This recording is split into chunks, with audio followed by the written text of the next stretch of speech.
की जय, कृष्ण कन्हैया लाल की जय, प्राणनाथ प्यारे की जय।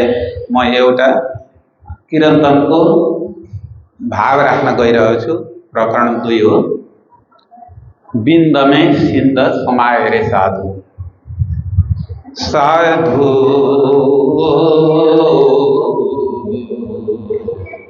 बिंद में सिंध समायो रे साधु।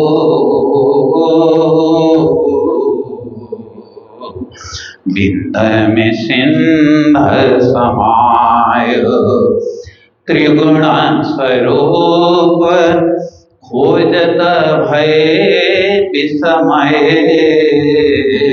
त्रिगुण स्वरूप खोजत भय विस्मय।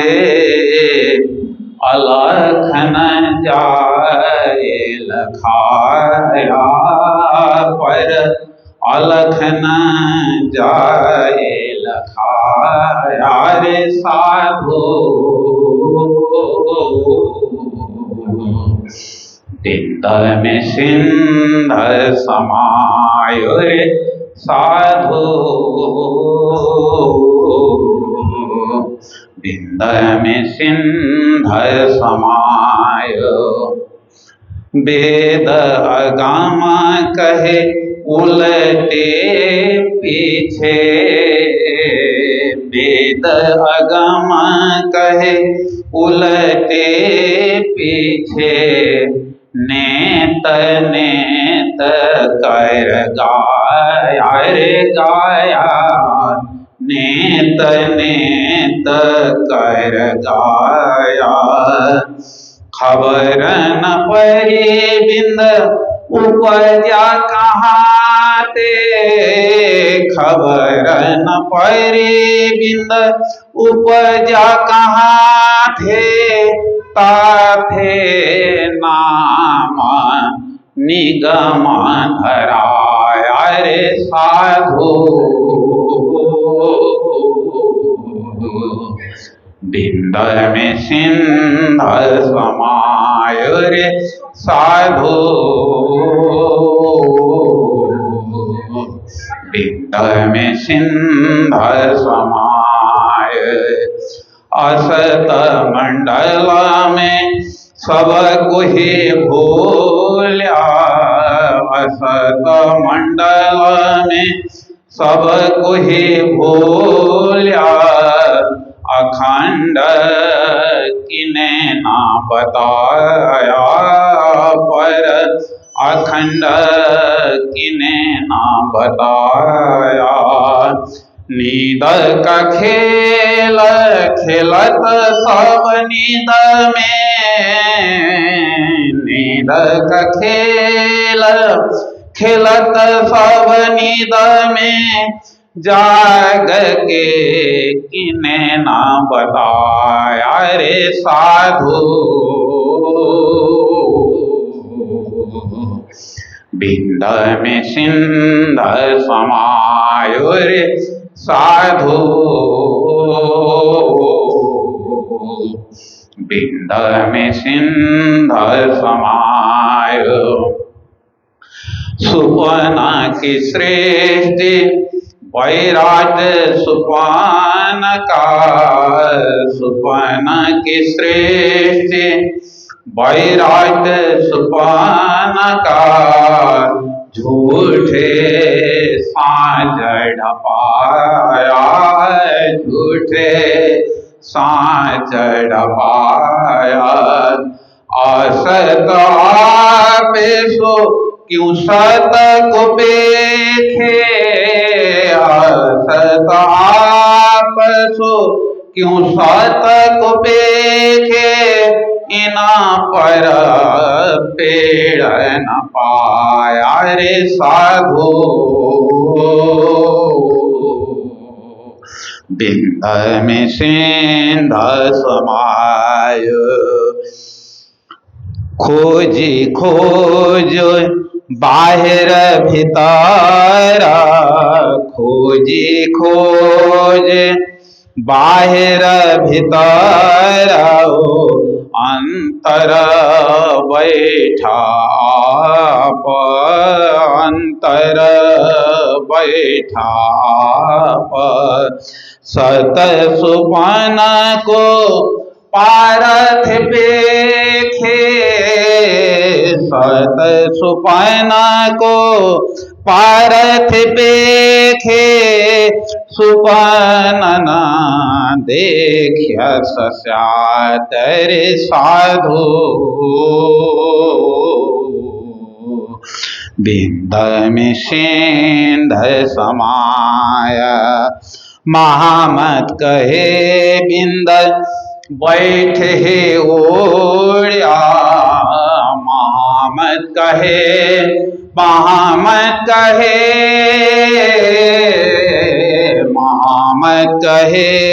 बिंद बैठे ओढ़िया पाया सागर सुख सिंध पाया सागर सुख सिंध अक्षरातीत अखंड घर पाया अक्षरातीत अखंड घर पाया ए नींद नींद पूरब समंदर साधु बिंद में सिंध समायुर साधु बिंद में सिंध समाय। सच्चिदानंद गुरुदेव की जय। कृष्ण कन्हैया लाल की जय। प्राणनाथ प्यारे की जय। प्राण।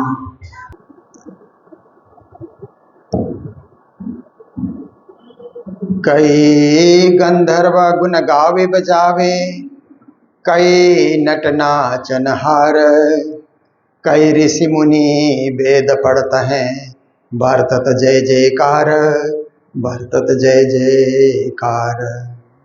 बोलो कृष्ण कन्हैया लाल की, श्री निजानंद स्वामी की, श्री प्राणनाथ प्यारे की, महारानी बाईजुराज की, महाराजा छत्रसाल की, गुरुजी मंगलदास महाराज की, श्री कृष्ण प्रणामी धर्म की, तीनों पुरी धाम की, सर्व सुंदर साथ की। जबकि मायाए भाई पैदा प्रणाम। उपस्थित धर्म प्राण शिरोमणि सुंदर साथ जी, माताएं, बहनें, भाइयों, आज हम सब लोग श्री कृष्ण प्रणामी मंदिर प्रयागराज, तीर्थराज प्रयाग, इस पावन मंदिर में, पवित्र मंदिर में बैठ करके चर्चा का आनंद ले रहे हैं। देखिए, हम जहां भी जाते हैं भोजन करते ही हैं। बिना भोजन शरीर चलता ही नहीं है। शरीर को आहार चाहिए ना, ऐसे ही आत्मा को भी आहार चाहिए। शरीर का पेट तो भर दिया, परंतु आत्मा का आहार नहीं हुआ, आत्मा तृप्त नहीं है। जैसे कहीं आप घूमने जाते हैं ना, पांव तो थक जाते पर मन नहीं थकता है ना। और घूमें और देखें और नई नई चीजों का अवलोकन करें, मन नहीं थकता है। पांव पूरे थकित हो जाते हैं, बैठने का मन करता है, क्योंकि शरीर का आहार सीमित होता है, मन का आहार असीम होता है। शरीर सीमित चीजों का उपभोग कर सकता है, मन असीम चीजों का अनुभव कर सकता है। और मन कभी भरता ही नहीं है। जब देखो मन इच्छाएं करता है, अतृप्त रहता है, कुछ न कुछ पाने की चेष्टा में मन रहता है। ऐसे ही हमारी बुद्धि भी कुछ सुने, कुछ सीखे, कुछ जाने, ज्ञान की बातें, विज्ञान की बातें, इतिहास की बातें, भूगोल की बातें। हम जब घूमने निकलते हैं ना, तो जिसने भूगोल पढ़ा है उसको प्राकृतिक दृश्य देखने में बड़ा आनंद आता है। ओह, यहाँ तो पहाड़ है, यहाँ पठार है, यहाँ मैदान है, यहाँ नदी बह रही है, यहाँ तो घाटियां हैं, यहाँ हरियाली छाई हुई है, यहाँ मरुभूमि है, यहाँ के वृक्ष कितने लंबे लंबे हैं और यहाँ के पौधे कितने छोटे हैं, और यहाँ के पहाड़ बर्फों से ढके हुए हैं। क्योंकि हमें थोड़े दिन पहले बद्रीनाथ धाम जाने का भी मौका मिला। वहाँ भी 3 दिवसीय कार्यक्रम पूज्य महाराज जी सदानंद जी महाराज के साथ हुआ। करीब 100 सुंदर साथ में गए थे। तो वहाँ इतने ऊंचे ऊंचे पहाड़ हैं पर बर्फ से ढके हुए हैं। जब बर्फ सूखते हैं तो चट्टान नजर आते हैं। हरियाली कम है, वो भी प्रकृति का देन है कि इतनी 12,000 फीट की ऊंचाई में बद्रीनाथ धाम बसा हुआ है। फिर हरिद्वार आते हैं तो बद्रीनाथ में तो अलकनंदा नदी के दर्शन होते हैं। मात्र अलकनंदा नहीं, वहां सरस्वती नदी के भी दर्शन होते हैं। एकदम पहाड़ के खाइयों में से, कंदरा में से सरस्वती नदी निकलती है और अलकनंदा में समा जाती है। लगभग आधा किलोमीटर सरस्वती नदी का अस्तित्व है, पर उसका जल दूध जैसा सफेद है। ऐसे सरस्वती नदी के भी बद्रीनाथ में दर्शन होते हैं। वेद व्यास के गुफा, जहाँ बैठ कर के उन्होंने 18 पुराणों की रचना की, महाभारत की रचना की। 5 पांडव जहाँ से स्वर्ग चले, वो भी वहाँ मार्ग वही है। उसके बाद तुरंत बाद हम लोग श्री 5 पद्मावतीपुरी धाम पन्ना आए। तो पन्ना तो श्री प्राणीनाथ जी महाराज ने परम धाम की लीला जहाँ जाहिर की, उस भूमि को ही पन्ना कहा जाता है ना। पन्ना परम धाम देख आशिका आराम देख, करके प्रणाम देख सकल दुख भागे। पन्ना की भूमि में घुमट बंगला जी, सदगुरु मंदिर, महारानी मंदिर, चोपड़ा मंदिर, खिजड़ा मंदिर। पन्ना से बाहर गए तो फिर वो मऊ, धुबेला, तिधुनी दरवाजा, जहाँ प्राणीनाथ जी और छत्रसाल जी सबसे पहले मिले, वहां का अपना दृश्य है। और पन्ना की भूमि ऐसे है कि ऊपर चट्टान है, नीचे हीरे, पत्थर कालांतर में दब दब दब करके पत्थर से हीरे बन जाते हैं। हीरा और कुछ नहीं है, पत्थर का ही एक अंश है। लोग पत्थरों को तोड़ तोड़ करके वहां से हीरा निकालते हैं। प्राणीनाथ जी ने वरदान दिया और आज भी निकल रहे हैं। आज तो बड़ी बड़ी फैक्ट्रियां लगी हुई हैं, हीरे की इंडस्ट्रियां हैं, जहां पर हीरा ढूंढा जाता है और उसको बाजार में बेचा जाता है। अब हम लोग यात्रा करते हुए तीर्थराज प्रयाग में आए तो हरिद्वार और ये प्रयागराज, नासिक और उज्जैन, ये कुंभ मेले की नगरी कहा जाता है इनको। इन 4 स्थानों में कुंभ के मेले होते हैं। हरिद्वार में कुंभ का, महाकुंभ का मेला होता है। उसके 3 साल बाद यहाँ पे तीर्थराज प्रयाग में महाकुंभ का मेला हुआ था। अभी जनवरी में है महाकुंभ का मेला, बहुत बड़ा मेला, 12 साल में आने वाला मेला। फिर उज्जैन में, फिर नासिक में। आप देखिए, घूम घूम करके 3-3 साल में ये बड़े मेले लगते हैं, जहां पर लाखों की संख्या नहीं, करोड़ों की संख्या में श्रद्धालु आकर के नहाते हैं। उस मुहूर्त में, उस घड़ी में नहाने से पाप ताप संताप का क्या है कि समन होगा। पाप ताप संताप नष्ट होंगे और अमृत पीने का अनुभव होगा, जीवन अमर हो जाएगा। ये हमारे धर्म ग्रंथों में लिखा है। इसीलिए विश्वास के साथ कुंभ स्नान किया जाता है माघ के दिनों में, ठंडी के दिनों में। तो हमारा मंदिर भी यहीं पर मौजूद है। सुंदर साथ ने मिलकर के इस मंदिर का निर्माण किया। इस मंदिर के विषय में गुरु महाराज हमें बताते थे कि यहाँ सुंदर साथ ने तो ये जमीन खरीदी थी, पर एक मिट्टी का टीला था, मिट्टी का छोटा सा पहाड़ जैसा था। तो सब लोग सोचते थे कि किसी को कॉन्ट्रैक्ट में मिट्टी हटाने के लिए दिया जाए तो ज्यादा पैसा मांग रहा था। गुरु महाराज अपने 50 सुंदर साथ की मंडली लेकर के पद्मावतीपुरी धाम पन्ना गए थे। जब आकर के यहाँ ठहरे तो उन्होंने कहा, अरे सुंदर साथ जी, आप लोग मंदिर शुरू क्यों नहीं करते, क्या कारण है? तो उन्होंने कहा कि गुरुदेव, ये मिट्टी हटाने का बड़ा पैसा लग रहा है, वो पैसा मिट्टी हटाने में जाएगा तो मंदिर कैसे बनाएंगे? हम तो अभी पार्टीशन के बाद यहाँ चल करके आए हुए हैं।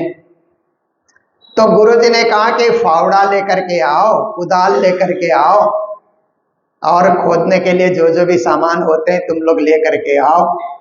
मेरे साथ 50 सुंदर साथ हैं, ये लेबर का काम कर देंगे और आप लोग भी लगो। तो सुंदर साथ को गुरुजी ने कहा, लग जाओ काम में। खोदने लगे, फेंकने लगे, खोदने लगे, कहीं गिराने लगे। यहाँ के सारे सुंदर साथ भी आए, वो भी साथ हो गए। 3 दिन में मिट्टी साफ, मंदिर का फाउंडेशन बन गया और गुरुजी ने अपने हाथों से फाउंडेशन डाला इस मंदिर का। आज ये दिव्य मंदिर, भव्य मंदिर और सुंदर, इसको सौंदर्यीकरण हो रहा है अभी इन दिनों में। ऐसा ये पावन मंदिर है, इसलिए हमारे गुरुदेव के कर कमलों से मंदिर का फाउंडेशन होने के कारण हमें भी यहाँ आना और रहना अच्छा लगता है। और साल में 3-4 बार आ जाते हैं। एक तो शरद पूर्णिमा के अवसर पे लौटते हुए यहाँ आते हैं, और माघ मेला में भी आते हैं। बीच में भी कोई पर्व परा, कुछ कार्यक्रम हुआ तो यहाँ से होकर के जरूर जाते हैं। और जब जब भी आते हैं तो एक चर्चा यहाँ पर खाली न जाए। जैसे बिना भोजन के यहाँ से नहीं जाते, ऐसे ही बिना भोजन के न जाए, बिना चर्चा के न जाए, इसलिए एक चर्चा यहाँ हम लोग जरूर रखते हैं। तो प्रसंग बस जो प्रकरण चल रहा है उसकी चौपाई में श्री जी महाराज हमें कहते हैं, जबकि माया भई पैदा, कहते हैं जब से माया की सृष्टि पैदा हुई ना, माया की सृष्टि तो कब से पैदा हुई, ये तो लाखों करोड़ों वर्ष पुरानी बात है। जब संसार बना तभी सृष्टि हुई, क्योंकि और भी बहुत सारे तारे और नक्षत्र हैं, पर वहाँ जल नहीं है, वहाँ ऑक्सीजन भी नहीं है, हवा भी नहीं है, पानी भी नहीं है, इसलिए वहाँ जीवन नहीं है। जहाँ जल होता है वही जीवन होता है, जल के बिना जीवन नहीं होता। तो पृथ्वी लोक में जल है, इसलिए यहाँ जीवन है। यहाँ कीड़े मकोड़े से लेकर के, मछलियों से लेकर के, जीव जंतु 84 लाख प्रकार के, और यही मानव भी है, हम लोग मानव हैं। तो श्री प्राणनाथ जी कहते हैं, जब से ये माया पैदा हुई तब से मानव की सृष्टि भी हो रही है। मनुष्य भी इस संसार में विचरण कर रहे हैं, और विचरण करते हुए पहले अज्ञान का युग था, तब विचरण करते रहे। फिर वेद आदि धर्मशास्त्र आए तो ज्ञान का युग शुरू हो गया, उसमें भी विचरण करते रहे। और अब से लगभग 400 साल पहले से विज्ञान का भी विशेष विकास होने लगा, तो विज्ञान का भी युग आ गया। युग बदलते जा रहे हैं, सत्य युग, त्रेता युग, द्वापर युग, कली युग, युग के बाद युग बदलते रहते हैं, पर कभी इस धरती पे ब्रह्म लीला नहीं उतरी, ब्रह्म लीला नहीं हुई। कई कल्पांत बीत गए, कई युग बीत गए, कई समय व्यतीत हुआ, पर ब्रह्मानंद लीला नहीं हुई। ये लीला न जाहिर कब्बा। पर परम धाम के ब्रह्म सृष्टि ने जब खेल देखने की चाह ली कि हमें संसार देखना है, माया देखना है, बनने और मिटने देखना है, क्योंकि उस परम धाम में तो सब कुछ एज इट इज है ना, यथावत है, वहां बनना और मिटना होता ही नहीं है। तो जहां बनना मिटना नहीं होता, वहां बनने और मिटने की स्थिति देखने का मौका ही नहीं मिलता है। जन्म मरण देखने का मौका भी नहीं मिलता। वहां तो जीवन ही जीवन है, न जन्म है न मरण है, जो जीवन है वही है परम धाम में, यथावत उसी जीवन में जिए रहना। तो राज्य से कहा हमें जन्म मरण भी देखना है, हानि और लाभ भी देखना है, वो भी संसार में देखने को मिलता है। देखिए कभी कभी पैसा खो जाता है, लोग उधार ले जाते हैं तो देते ही नहीं, हानि हो जाती है। कभी कभी व्यापार करते हैं तो लाभ ही लाभ होता है ना, अच्छा मुनाफा मिल जाता है। ये संसार में ही देखने को मिलेगा। परम धाम में कोई किसी की चोरी करता ही नहीं, जरूरत ही नहीं, क्यों चोरी करेगा। कोई उधार लेकर के ना लौटा, ये परम धाम में ये बात है नहीं। वहां पैसे के साथ खेलने की जरूरत ही नहीं है। राज्य के प्रेम में खेला जाता है वहां तो, राज्य के दया और करुणा में, राज्य के उस मेहर में खेला जाता है। पैसे का खेल वहां पर होता ही नहीं है। फिर देखिए कि संसार में अधूरापन का अनुभव करना, ये भी संसार में ही होता है। परम धाम तो पूर्ण है, पूर्ण में कुछ अधूरा होता ही नहीं। तो अधूरा देखने का मन भी हो गया कि वो क्या होता है। फिर अंधकार देखने का मन भी हुआ। परम धाम में तो प्रकाश ही प्रकाश है, दीवालों से प्रकाश, वहां के वृक्षों से प्रकाश, बागों से प्रकाश, जल से प्रकाश, कण कण से प्रकाश। परम धाम के प्रत्येक कण में प्रकाश है। यहाँ तो सूर्य के प्रकाश से ही सब कुछ प्रकाशित होता है। सूर्य अस्त होते ही अंधेरा छा जाता है ना। परम धाम में ऐसा नहीं, वहां सर्वत्र प्रकाश ही प्रकाश है। तो सखियों ने सोचा अंधेरे को भी देखा जाए, वो कैसा होता है। फिर क्या है कि संयोग और वियोग, ये भी संसार की लीला है। संयोग वियोग संसार का खेल, भजन गाते हैं ना। यह संयोग होता है, हम मिलते हैं, और कालांतर में वियोग भी हो जाता है। हमारे माता पिता चले गए, वियोग हो गया ना। गुरु भी चले गए तो वियोग हो जाता है। कभी साथी संगी भी चले जाते हैं, उनसे भी वियोग हो जाता है। ये खेल भी संसार में ही देखा जाता है। तो आप देखिए कि इस संसार के अंतर्गत कई विपरीत परिस्थितियों को देखा जाता है, जो परम धाम में देखने को नहीं मिलता। वहां तो सत्य चिद आनंद के अतिरिक्त और कुछ देखने को होता ही नहीं। वहां परिपूर्ण संयोगी संयोग, मिलन ही मिलन, आनंद ही आनंद देखा जाता था। तो सखियों ने संसार देखना चाहा, पर राजी महाराज ने सोचा कि कुछ परम धाम का अंश तो संसार में उतारना चाहिए, अन्यथा सखियां बहुत दुखी हो जाएंगी।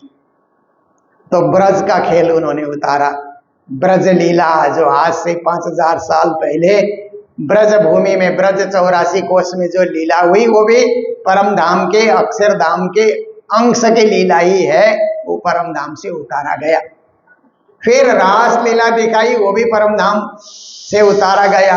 परम धाम के रंगमहल के चांदनी में जो रास लीला होती है, उसको भी संसार में उतारने के लिए प्रयास किया गया। पहले केवल ब्रह्म की स्वामिनी में, फिर इसी वृंदावन में उसको उतारा गया। और ये अभी जागने की लीला चल रही है। इनमें भी तीनपुरी धाम के माध्यम से परम धाम का ज्ञान उतारा जा रहा है, परम धाम की भक्ति उतारी जा रही है। तो आप देखिए, आप परदेश के लिए निकलते हैं ना, यात्रा के लिए निकलते हैं, तो आपको पता है कि जहां भी जाएंगे खाना तो मिलेगा ही मिलेगा। हम प्रणामी हैं तो वेजिटेरियन होटल तो कहीं ना कहीं मिल ही जाएगा, खाएंगे, ऐसा सोचते हैं। पर घर के बड़े और बुजुर्ग क्या कहते हैं, भले ही वहां खाना मिले, पर अपना घर का भी थोड़ा साथ में लेकर के जाओ। कुछ नहीं तो सत्तू लो, चिवड़ा लो, कुछ है ना, कुछ सूखे मेवा, सूखा सूखे मिठाई, कुछ तो ले, घर से लेकर के जाओ। क्योंकि घर का स्वाद जैसा बाहर का स्वाद नहीं होता है। तो घर से कुछ सामान लेकर के हम लोग जाते हैं ना। ऐसे ही आप देखिए कि जब मिनिस्टर लोग आते हैं तो क्या करते हैं कि वो अपनी सुविधा लेकर के आते हैं ना, अपनी गाड़ी लेकर के आते हैं। कई कई लोग तो अपने बैठने का वो आसन भी लेकर के आते हैं, कई सुविधा साथ में लेकर के आते हैं, और उनके जो संरक्षक होते हैं वो सुविधा वहां पर सजा देते हैं।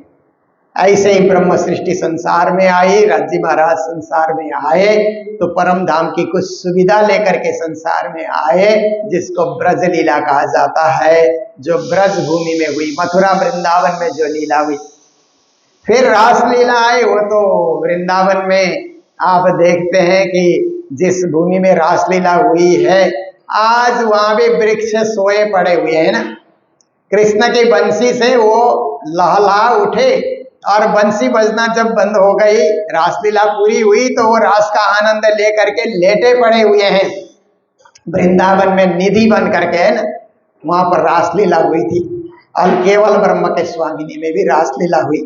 और जागनी लीला तो नौतनपुरी में, मां मंगलपुरी में, पद्मावतीपुरी में, और परमहंस गुरुजनों ने अपने अपने स्थान बना करके वहां जागनी लीला की। जैसे गुरुजी मंगलदास जी ने कालिम्पोंग में जागनी लीला की। परमहंस गोपाल मणि महाराज ने, ये फूलपुर भैया यहाँ से नजदीक है, बहुत सुंदर साफ दर्शन करने आते हैं, वहां पर जागनी लीला की। परमहंस राम रतन दास महाराज ने शेरपुर में जागनी की लीला की। और चिदानंद महाराज थे, उन्होंने पटना में जागनी लीला की। और एक चेतन दास महाराज थे, गंगापुर में जागनी लीला की।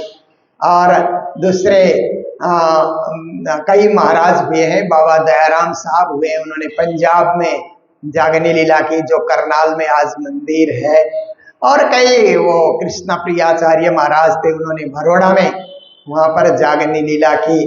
तो चतुरदास महाराज थे, उन्होंने लखनऊ बटियारी में जागनी लीला की। और हमारे दयालदास महाराज और जुगलदास महाराज हुए काठमांडू में, नेपाल में, उन्होंने जागनी की लीला की। देखिए, ये परम धाम की लीला प्रकट करने वाली बात है। जहां जहां परमहंस आए, जहां जहां मंदिरों की स्थापना करके ये रास पर्व मनाया, जन्माष्टमी मनाया, होली और दिवाली मनाया, सुंदर साथ का संगठन किया, वो क्या है, परम धाम की लीला को जग में प्रकट करने वाला कार्य उन्होंने किया। तो श्री प्राणनाथ जी महाराज कहते हैं, ब्रजरास और जागनी लीला ये जो प्रकटी, अब संसार में ब्रह्म लीला प्रकट हो चुकी है। पर उसका आनंद कौन लेगा? कोई खोजी करने वाला, ढूंढने वाला, अन्वेषक ही उसका आनंद ले सकता है ना, सब कोई नहीं ले सकते। जैसे मंदिर में यहाँ पर पूजा आरती होती है, तो जो आने वाले हैं उनको ही आनंद मिलता है, सड़क में चलने वाले को नहीं मिलेगा। सड़क में चलने वाले तो इतना बोलता है कि यहाँ मंदिर है, उससे अधिक उसको कुछ आनंद नहीं मिलेगा। बहुत होगा तो हाथ जोड़ेगा, पर अंदर आने वाले को तो यहाँ भजन कीर्तन, सत्संग, सेवा, सुमिरन, राज्य का प्रसाद, चरणामृत सब कुछ मिल जाता है ना। जो अंदर आया उसको आनंद आया, बार बार तमाशा देखने वाले को आनंद नहीं आता है। तो जैसे आप कोई नाटक देखने के लिए गए, हॉल के अंदर आपने प्रवेश किया तो नाटक का पूरा आनंद देख सकते हैं। हॉल के बाहर ही आप घूम रहे हैं तो नाटक का कोई आनंद नहीं मिलेगा। मैं अभी पद्मावतीपुरी धाम पन्ना में देख रहा था, वहां तो 30 से 35 हजार की भीड़, इस बार इतनी भीड़ वहां पर आई हुई थी। तो हम लोग देखते थे घुमट बंगला जी के चबूतरे में भी सुंदर साथ ही सुंदर साथ है, कहीं पांव रखने की जगह नहीं है। नीचे से गलियों में उतर करके सदगुरु मंदिर जाते हैं, वहां भी वैसी भीड़ है। महारानी मंदिर जाते हैं, वहां भी वैसी भीड़ है। भोजनशाला में जाते हैं, वहां भी वैसी भीड़ है। चोपड़ा जाओ, खिजड़ा जाओ, वहां भी भीड़ लगी हुई है। तो हम देखते हैं कि जब प्राणनाथ जी की सवारी निकली, रात को करीब 11 बजे सवारी निकलती है ना बंगला जी से रास मंडप तक, उसको किसने देखा? जो चबूतरे में मौजूद रहा उसने देखा। बाकी गलियों में घूमने वालों को आनंद नहीं मिलता है, क्योंकि वहां सम्मिलित नहीं हुए, वहां पहुंच नहीं पाए। मन ने पहुंचने नहीं दिया या शरीर ने साथ नहीं दिया, कुछ भी कारण हो सकता है। पर जिना पाया तिन माहे समाया, राखत जोर छिपाए। चौपाई में श्री जी महाराज कहते हैं, जिसने वो आनंद को पाया अपने अंदर छिपा करके रखा, जोर से उस ब्रह्मानंद को अपने अंदर ही उसने रखा, ताकि अंदर से उसको आनंद मिलता रहे। देखिए, एक शब्द है सुख, दूसरा शब्द है आनंद। दोनों में क्या फर्क है? आत्मा से जो प्रकट होता है उसको आनंद कहा जाता है। अंदर से प्रकट होकर के बाहर जो मिलता है उसको आनंद कहा जाता है। बाहर से प्रकट होकर के अंदर जो जाता है उसको सुख कहा जाता है। जैसे कभी कभी खाने में बड़ा सुख मिलता है ना, हम भूखे भूखे हैं, आते ही भोजन मिला, मिठाइयाँ भी है, सब कुछ है, तो हमको खाने में एक सुख मिलता है। अब बाहर से खाना खा रहे हैं, अंदर सुख मिल रहा है ना, उसको आनंद नहीं कहा जाएगा, क्योंकि खाने का सुख कभी तत्काल दुख में भी बदल जाता है। खाते खाते ध्यान नहीं रखा और ज्यादा खा गए तो पेट इतना भारी हो जाएगा, कभी कभी पेट दुखने भी लग जाता है। जो दुख के रूप में परिणत होता है उसको सुख कहा जाता है। जो अपरिवर्तनीय है उसको आनंद कहा जाता है। आनंद कभी परिवर्तित नहीं होता। आप तीर्थ यात्रा करके आए तो गांव के सुंदर साथ पूछेंगे यात्रा कैसी रही, आप कहेंगे बहुत आनंद आया, बहुत सुख मिला, ऐसा नहीं कहेंगे। सुख तो कहाँ मिलेगा, कभी सोने को भी नहीं मिलता है, कभी ढंग से खाने को भी नहीं मिलता है यात्रा में, पर एक आनंद तो मिलता है ना। आत्मा खुश होती है, आत्मा तृप्त होती है, आत्मा प्रसन्न होती है, वो एक आनंद है। फिर वर्षों तक वो आनंद हमारे अंदर छुपा रहेगा। और 2, 4, 10 साल के बाद कुछ और सुंदर साथ तीर्थ यात्रा करके कहने लगे हम लोग पद्मावतीपुरी धाम जा करके आए, तो आपके अंदर जो आनंद छुपा हुआ है वो प्रकट होने लगा। हम भी गए थे और ऐसा आनंद आया, ऐसे घूमे, ऐसे फिरे, ऐसे परिक्रमा किए, ऐसे हमने राज्य के दर्शन किए। तो क्या है कि आनंद एक बार आने के बाद जाता नहीं है। इसीलिए निज नाम की अंतिम पंक्ति में कहा ना, आयो आनंद अखंड घर को श्री अक्षरातीत भरतार। राज्य के घर से अखंड आनंद जब हमारे जीवन में आएगा, निज नाम जपने का आनंद, तो जाएगा नहीं। फिर रात को सोने के समय में निज नाम जपने का मन करेगा ही करेगा। अरे बिना एक बार निज नाम जपे बिना कैसे सोए? हो सके तो 5 बार जपें, 11 बार जपें, इतना नहीं अभी वक्त है, एकदम नींद सता रही तो एक बार तो जपें, एक बार तो राज्य को याद करें, क्योंकि उससे हमको सोने में आनंद मिलता है। राज्य को याद करके हम सोए हैं, कल सुबह तक हमारा कुछ नहीं होगा। बहुत सारे लोग सोते हैं तो सुबह उठते ही नहीं है ना। बहुत सारे लोग नहाने के लिए घुसते हैं बाथरूम में तो निकलते ही नहीं है। जीवन का कोई भरोसा नहीं है।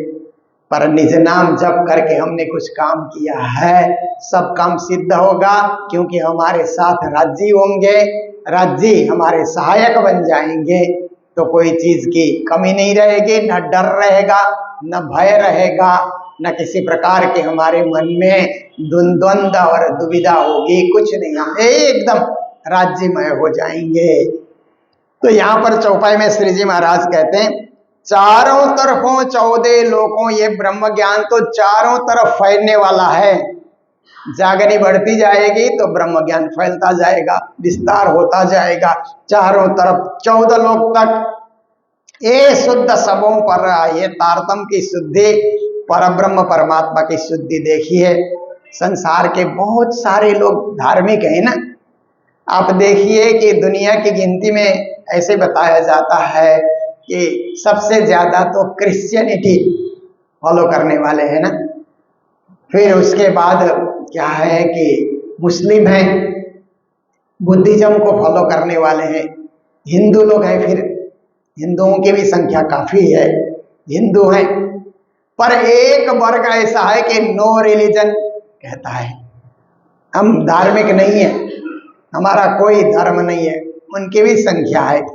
पर उनकी संख्या जो रिलीजन मानने वाले हैं उनसे कम है, क्योंकि धर्म मानने वाले की दुनिया में संख्या आप गिनेंगे तो 3 हिस्सा तो धर्म मानने वाले, 75% धर्म मानने वाले मिलेंगे, और नो रिलीजन कहने वाले 25% ही मिलेंगे दुनिया में। आप देखिए इतने लोग धार्मिक हैं तो सब किसी न किसी को याद कर रहे हैं।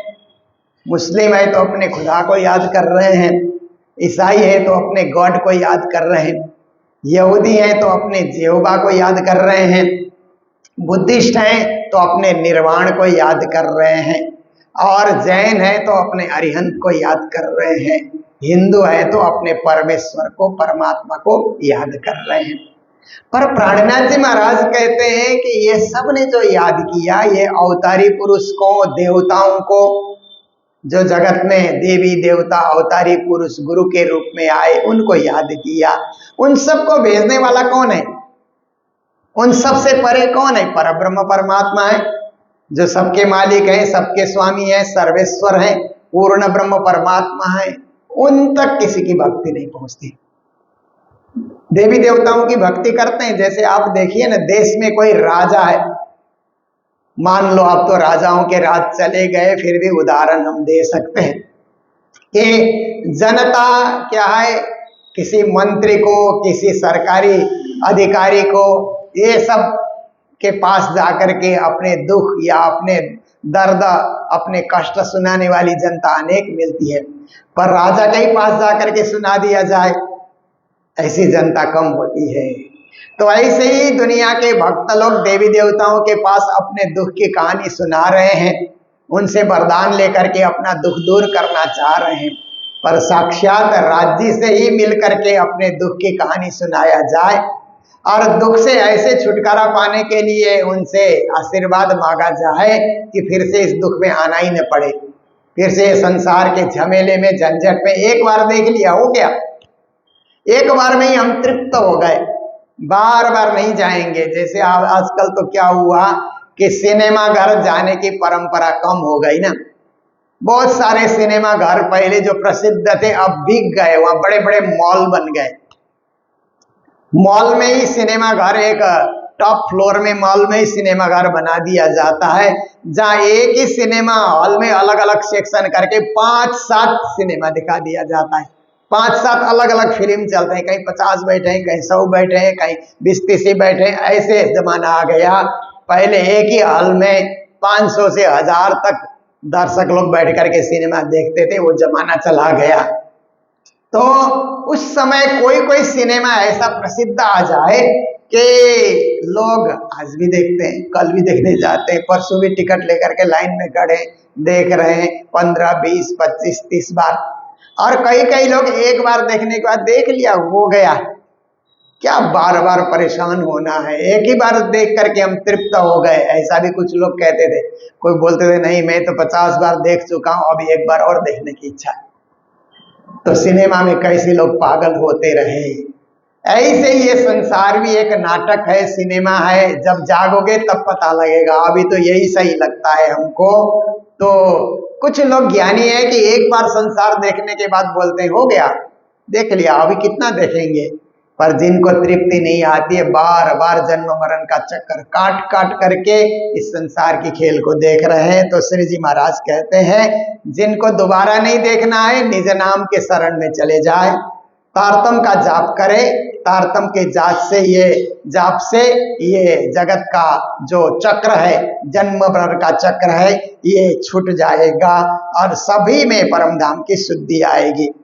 बाजे दुंदुबे भाई जीत सकल में, आप संसार को जीत गए। जैसे प्राणनाथ जी हरिद्वार में शास्त्रार्थ में जीत गए, तो दुंदुबी और नगाड़े सब बाजे उस समय बज गए थे। सब लोग खुशी होकर के प्राणनाथ जी का जय जयकार करके बाजे बजाने लगे। आप भी मोह सागर को जीत जाएंगे, संसार के द्वंद्व फंद को जीत जाएंगे। तो आपके लिए भी इस तरह से आनंद उत्सव होगा और आपको भी स्वागत किया जाएगा। ने चल सुख बेसुमार, परम धाम के अखंड सुख के आप अधिकारी बनेंगे और परम धाम में जाकर के आनंद उत्सव आप मनाएंगे। ये केवल भक्ति से संभव है। जहां जाए वहां भक्ति करें, जहां जाए राज्य को याद करें, राज्य को याद करके खेल देखें, राज्य को भूल करके नहीं। उनका महाप्रसाद चरणामृत लेकर के हम विचरण करें और परिश्रम करें, पराक्रम करें, संसार में नाम कमाएं, धन कमाएं, जो कुछ भी हम करें, यात्राएं करें, कुछ भी करें, उनको याद करके, उनको भूलने से नैया डूब जाती है, उनको याद करने से भव सागर से हम पार हो सकते हैं। यही इन चौपाइयों का सारांश है। तो हम लोग थोड़ी देर यहाँ आधा घंटा तक वाणी चर्चा में सम्मिलित होकर के वाणी रस का आस्वादन प्रतिदिन करते हैं। ऑनलाइन चर्चा होती है। यहाँ आज आप लोग बैठे हुए हैं ना, इसको भी हम लोग आज तो रिकॉर्ड करके कल दिखाएंगे पर कई कई बार हम लोग लाइव चर्चा भी दिखाते हैं, जैसे प्रसंग और जैसी सुविधा हमको मिलती है। 4 साल से 2020 से ये ऑनलाइन चर्चा हमने प्रारंभ किया है, जहाँ जाते हैं वहीं से करके दिखाते हैं। तो आप सब बैठे रहे पिया तुम वो तैसी बोलने तक, ताकि आप सबका चेहरा भी ऑनलाइन दर्शकों को देखने को मिले कि प्रयागराज में कौन कौन सुंदर साथ सम्मिलित थे, आप सबके दर्शन हो और उनको भी आनंद आए। तो इन्हीं शब्दों के साथ माघ मेले के दिनों में इस बार कुंभ मेला है, तब भी हम लोग सम्मिलित रहेंगे। तो अभी यही चर्चा को विराम दे रहे हैं चौपाई दोहराते हुए। बोलो सतगुरु महाराज की, श्री प्राणनाथ प्यारे की, चारों तरफों 14 लोकों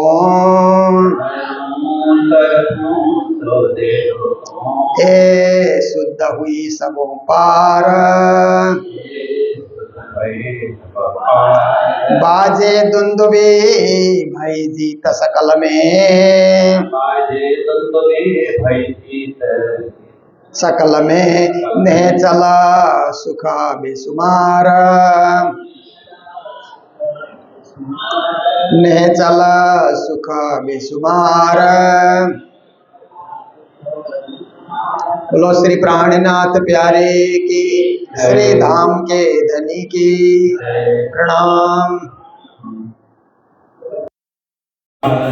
तुम हो तैसे कीजियो मैं अर्ज करूं मेरे पीर जी, हम जैसे तुम जीना करो पिया, तलफ तलफ जाए जीव जी, जीवरा तो जीवे नहीं क्यों, मीठी दिल की प्यास है जी, तुम बिना मैं किन सो कहूँ पिया, तुम हो मेरे रास जी, और सबिलाने तो करो पिया, जो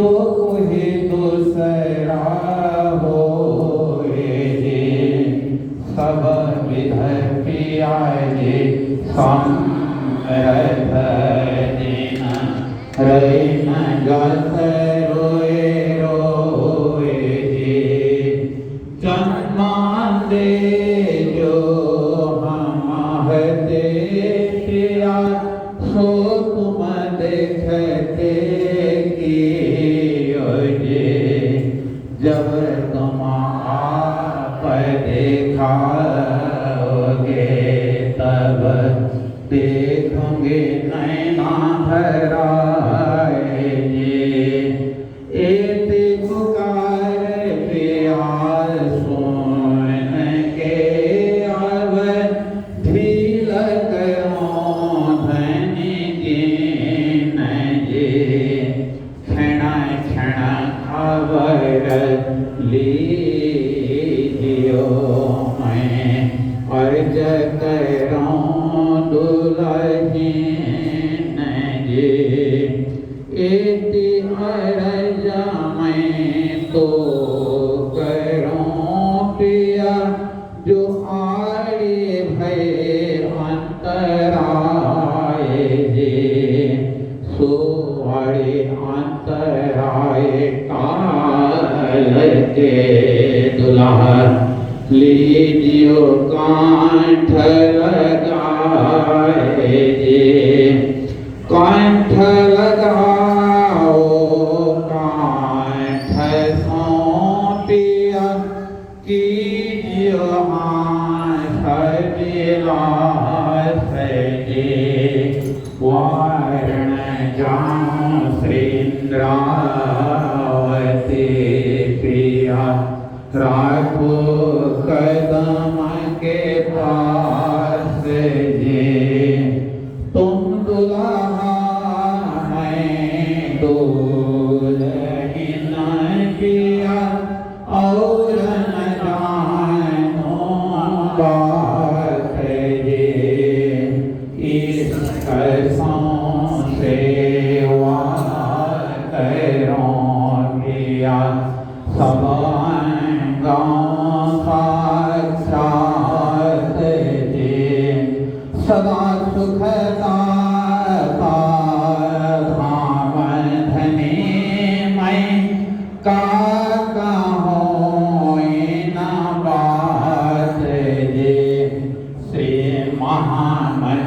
जुगल स्वरूप परवरे अंगना बलि बलि जाते जी यार तुम होते से कीजियो